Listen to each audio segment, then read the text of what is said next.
It's really important to point out that the final stages of stellar evolution are crucial to actually populate the periodic table. Whenever we say that we're made of stars, we're not really kidding, and specifically, almost 75% of us comes from supernova remnants.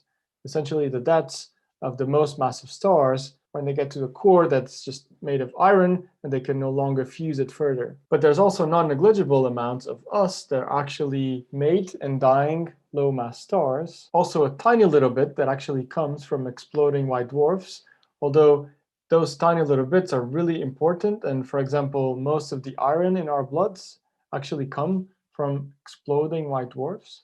And finally, about 10% of us actually comes directly from the Big Bang. All the hydrogen that exists in the universe was already there. This is the oldest element in existence.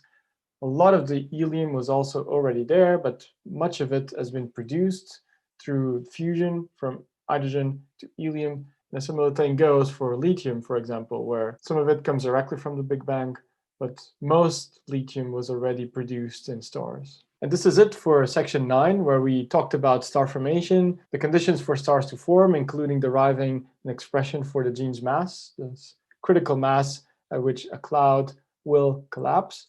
We've talked about the initial mass function that essentially tells you about the relative number of stars as a function of mass, and how we can use this to predict the number of stars that forms, and how we can do this in many ways. And finally, we've looked a little bit into stellar evolution, at least in a qualitative way, to understand that stars like the sun will evolve into white dwarfs. Stars that are a little bit more massive will very likely fuse heavier elements, heavier than carbon. And the most massive stars will definitely go supernova, and many of them will either evolve, or the core will evolve into a neutron star or a black hole. As always, I would encourage you to attempt the questions at the end of the section. In this case, this is section 9.10.